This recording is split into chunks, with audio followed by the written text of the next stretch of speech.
I've watched as our people found a new home, and thrived and grew. I've seen our lands change, and not for the better. I have stood as a defender of the Bloodhoof. I've witnessed senseless and useless conflict, and I've seen our very land torn asunder. There is one with the wisdom of the ages to see us through this time, and that is the Ancient of Lore. Welcome to the very first episode of the new edition, the new version of the Ancient of Lore. I'm Dan. I originally started it way back 8 years ago in 2005 rather, and ended it in 2006, late 2006. It was a good run on the original show and still my most popular show to date ever, registering with tens of thousands of podcast downloads in total per episode. And although I stepped away from the project out of an anger towards what I was experiencing, it took me a long time to realize that I was angry because I wanted to make things better. And I wasn't able to deal with that at the time. I was still 19 years old. It wasn't the best situation for me, or for the people who listen to me on a regular basis, so we're going back to what I really started the original project out to do, which was to bring clarity and to bring reason to what we got to experience in game lore, and game information, and game history.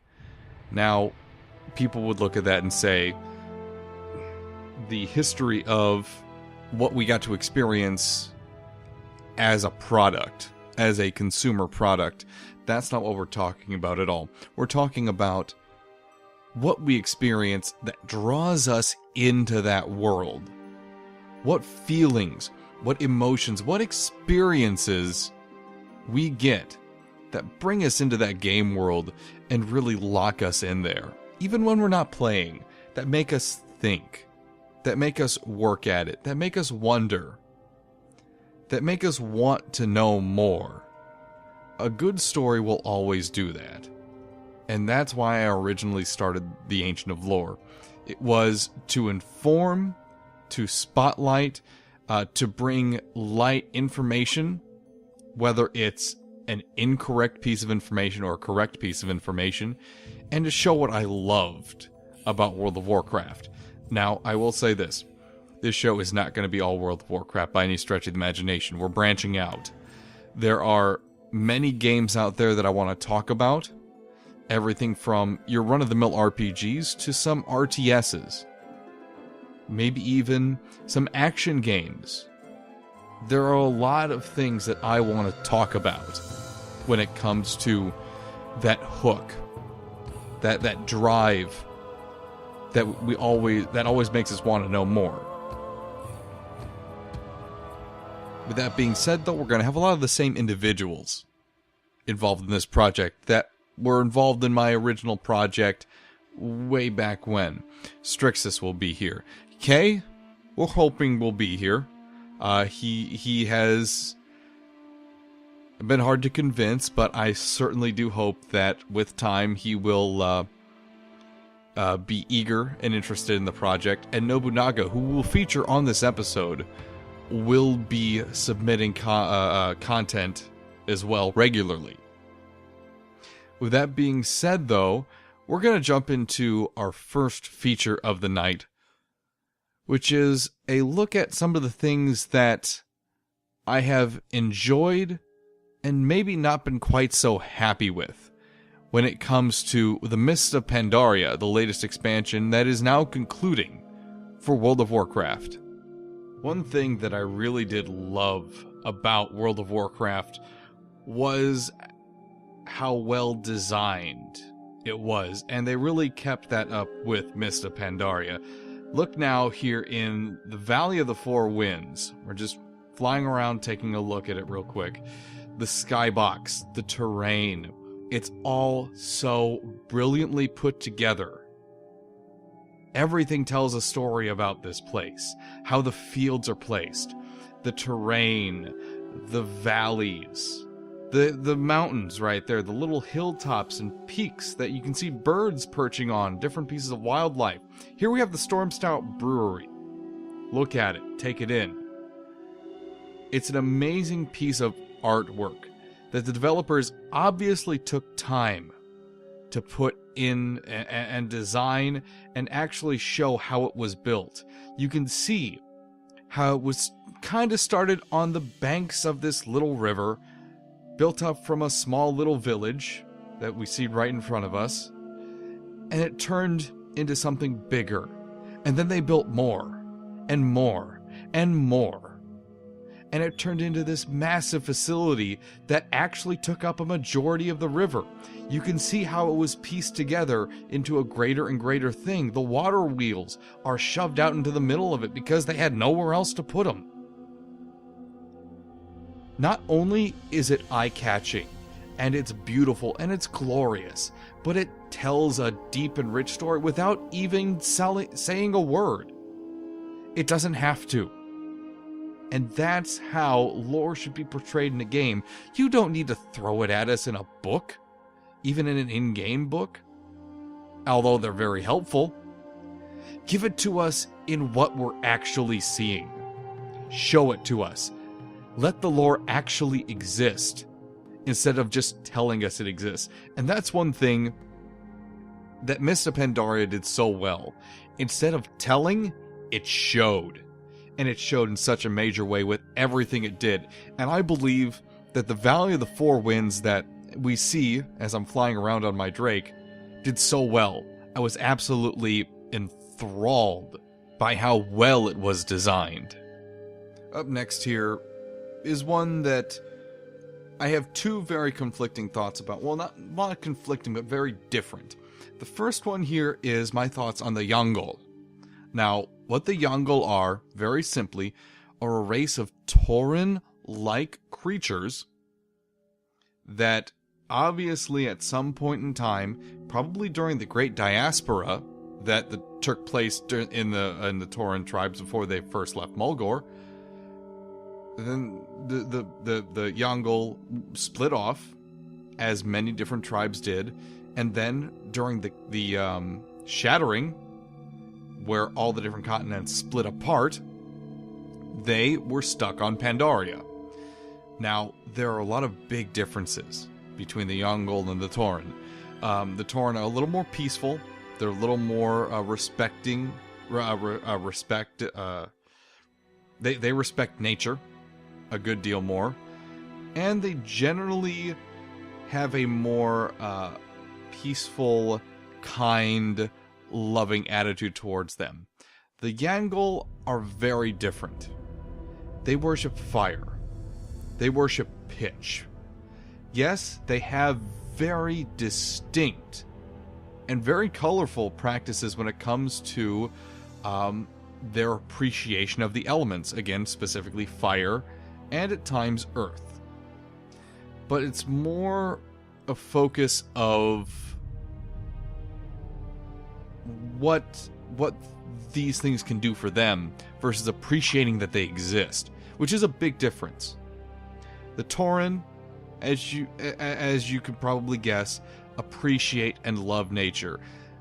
These people, the Yaungol, are a little more brutish about it, although, as you can see, they have a very similar kind of construction. It's tent-like at times. It has a very Native American feel. They have the totem thing going on. They appreciate the artwork in totems. But it's not the same.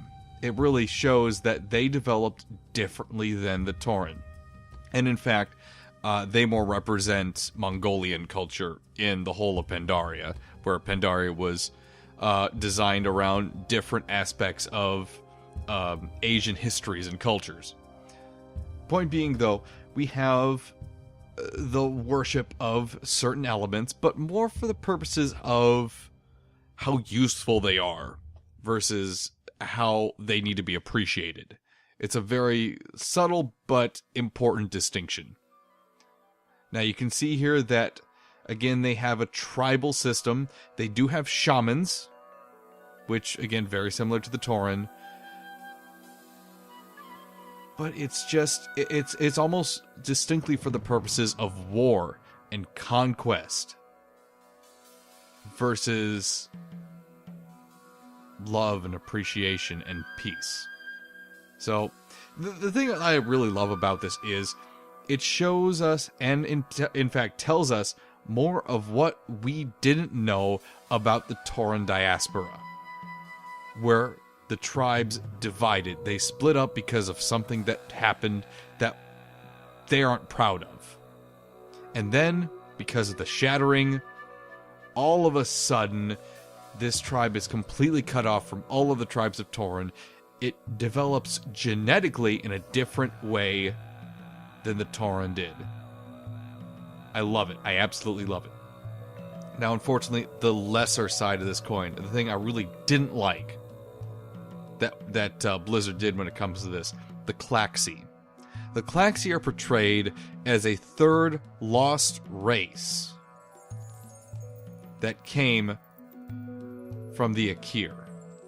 And when I was recording this, I had a terrible time trying to think of exactly what races and where came from the Akir, and I had to open up the map later on in this segment of the video just to figure it out. Back on topic though, the Klaxxi are portrayed as a third lost Akir race, despite the fact that Blizzard repeatedly told us that there were two races that split off from the Akir: the Nerubians and the ones down in Silithus, and the name again is escaping me. The Kiraji in Ahn'Qiraj, in the ruins of Ahn'Qiraj. Now there are a couple things going on here that really annoy me, despite the fact that Blizzard had told us, no, these two races are the ones that split off from the Akir, which was kind of the master insectoid race that controlled a ton of the first continent of Kalimdor, the huge continent before the shattering that actually, I'm sorry, the sundering. I've been saying the shattering. No, the sundering, before the trolls really beat them back before the sundering. Anywho, there are a couple problems. Look at the construction. The construction of Klaxxi monuments and buildings is excessively different from that of either race, the Nerubians or the Kiraji. The Nerubians built almost entirely underground. Entirely underground. Everything was underground. And the Kiraji, a good solid half, I would say, just about half of their construction, especially within the ruins of Ahn'Qiraj, were completely underground. Maybe a little more than that even. Whereas with the Klaxxi, almost none of their construction is underground at all. None of it. And the only construction they do underground is inside these massive trees that they use for food and shelter. But otherwise, as you can see, they're more than happy to build up above ground as much as possible. They even have little houses that they put together with windows and everything. You don't see that in any other construction that we see from the Akir races, which is strange. Also, there is racial distinctions that we see between the other Akir races, the Nerubians and the Kiraji. Now, one could make the argument quite easily that, okay, the Nerubians were one sect of race that went on and got split off from the Akir. The Kiraji were one sect of race, kind of the ant-like race, or the worker race that kind of did their own thing as well. And now the Klaxxi was more like the wasp or the bee race that broke off in their own way when the sundering happened. It's a reasonable argument, but I can't appreciate it, really. it just is a bit of a stretch. It really is. We have almost no similarities beyond bug eyes between the Klaxxi and the Kiraji. No similarities at all between the Klaxxi and the Nerubians at all. They're completely different races. And it makes me wonder where Blizzard is taking the Akir in the first place, because we know almost nothing about them. Are they just using them as an excuse? Or as a kind of, hey, this was here? And I don't like to see that, because I think the Akir are an important part of the history of the World of Warcraft. And I want to see them used in a way that really brings more color and flavor. And this kind of gets under my skin a little bit, where I think they were thrown in as a more offensive force that could be directed at, I would say, and kind of made out to be the big boogeyman, when they don't have a lot of material behind them. And yes, they do portray them as worshippers of the old gods, quite directly, which does give them a solid link between themselves and the Akir, and the Nerubians and Kiraji as well. But that's the strongest link. That really is. That's the strongest link you could possibly find. Otherwise, it's distant, it's at times contrite, it's hard to believe, it doesn't really make a lot of sense, and I wish they had done a lot better when it came to putting the Klaxxi lore together. So, good and bad sides to the older world connections that Blizzard threw into Mists of Pandaria, and while I appreciate the Yaungol, did not like the Klaxxi. On the next episode of The Ancient of Lore, we'll continue with my thoughts on what Mists of Pandaria did and did not bring to the table when it came to lore and story. But first, we have a musical break by a song my friends Jeremy Albert and Benjamin Roller did. It's a cover, Little Lion Man. And then after that, a new set of new rules with Nobunaga right here on The Ancient of Lore.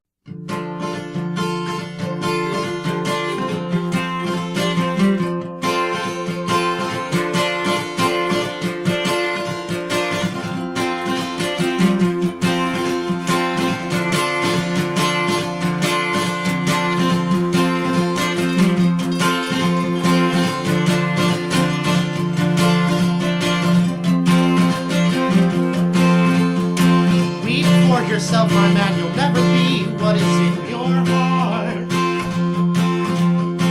Weep, little lion man, you're not as brave as you were at the start.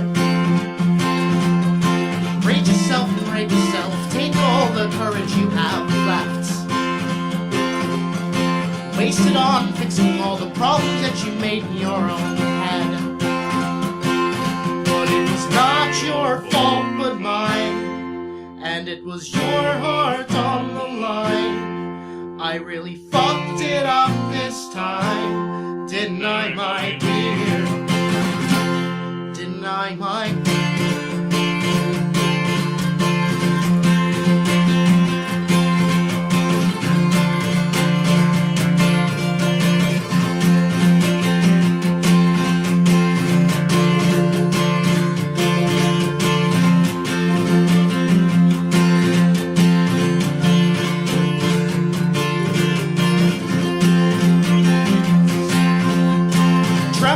Yourself, my man, you know that you have seen this all before.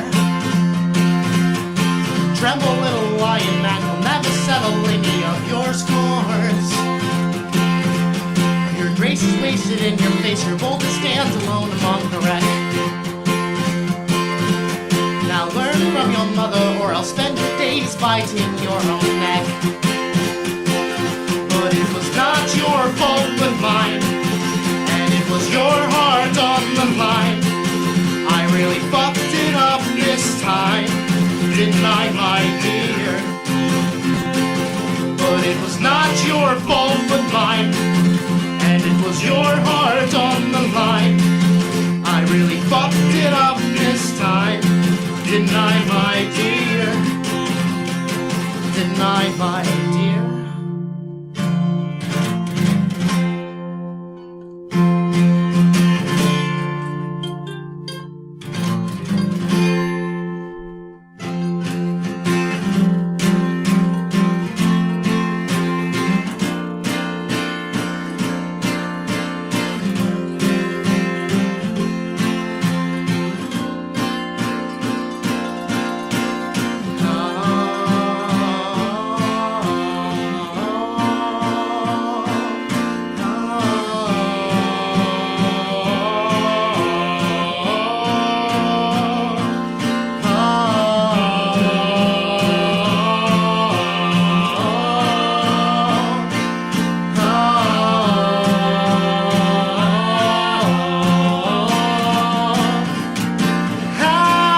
not your fault but mine. It was your heart on the line. I really fucked it up this time, didn't I, my dear? But it was not your fault but mine, and it was your heart on the line. I really fucked it up this time, didn't I, my dear? Didn't I, my dear? New gaming rule. Game companies must give the words open world a rest. At this last E3, half the games on the show floor flaunted that they had gone open world, with the intensity of a booth babe who's only working for tips. Come on, developers, open world games are nice in theory, but then you have to fill that world with pseudo-meaningful distractions in an effort to entertain your players. I mean, when really, for the average member of the FPS crowd, all you really need is a laser pointer anyway. And in a related new rule, with the gaming industry under heavy fire lately for catering too much to a male demographic, E3 and other gaming conventions must institute a new feature, Booth Bros. Come on, guys. Mario and Pigsy are about the only characters I can cosplay with any accuracy, and I'd totally be down for objectifying myself in your booth for the same lame minimum wage paycheck. And if not me, then I'm sure you can find plenty of other guys willing to dress up and blatantly discourage women from your product. You know, like you're doing already. New rule. Microsoft must go ahead and just do what the invisible hand of the market has already done and rename the Xbox One the Xbone. Really, guys, it's not such a bad name. It's catchy, it's quick to say, and it rolls off the tongue. And think of all the press that you'll get when you make the new declaration. I mean, think about it. All around the world, people of every age for the past several years have been, looking to another real person and said aloud for all to hear, "Hey, want to come over to my place and play with my Wii? It's real responsive, and you can even get apps for it." New rule.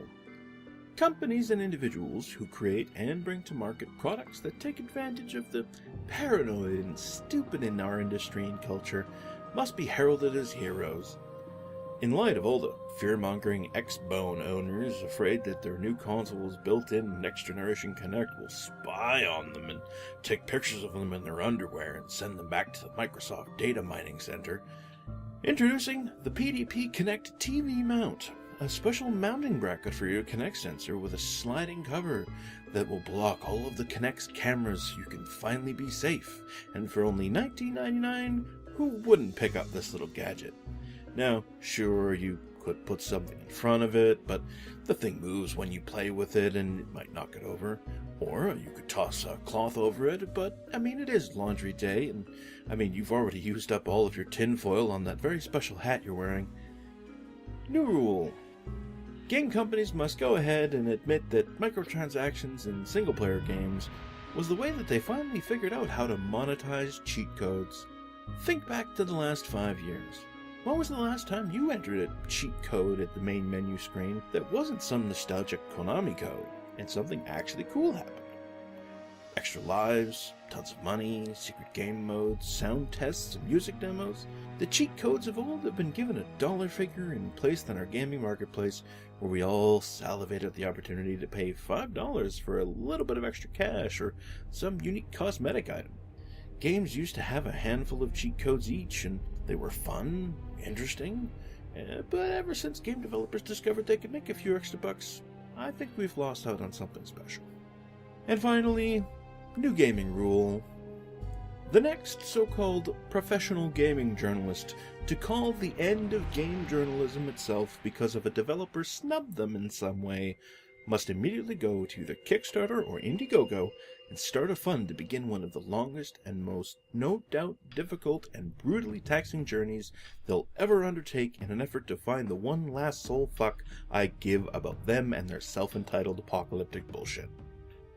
Late last week, a pair of game reviewers started up a frenzy on Twitter, blogs, Reddit, and even the mighty 4chan after stating that they had just learned something that threatened their very livelihoods, had them worried about their paychecks, and would echo across the industry and put many reviewers like them out of work. And so, of course, the Twitter sphere exploded in rumor about low-resolution graphics being standard on this console or that console, or that this company or that company was going to stop monetization of reviews after another game critic that had experienced that very thing with a developer the week before. But once Reddit went to bed and 4chan stopped fanning the flames with planted rumors and hearsay in an effort to wring out a few extra chuckles out of the screaming lemmings who were still salivating with rapt attention, the whole thing suddenly became forgotten. The two guys who had started it all suddenly stopped talking about it, refusing to answer questions where they once dropped only cryptic, half-committed comments and answers before. When the dust finally settled at the end of the day, it was supposedly determined that it wasn't about the Xbox or Microsoft, that it wasn't about screen resolutions or pre-order cancellations or graphic processor or other hardware changes, and the list went on and on.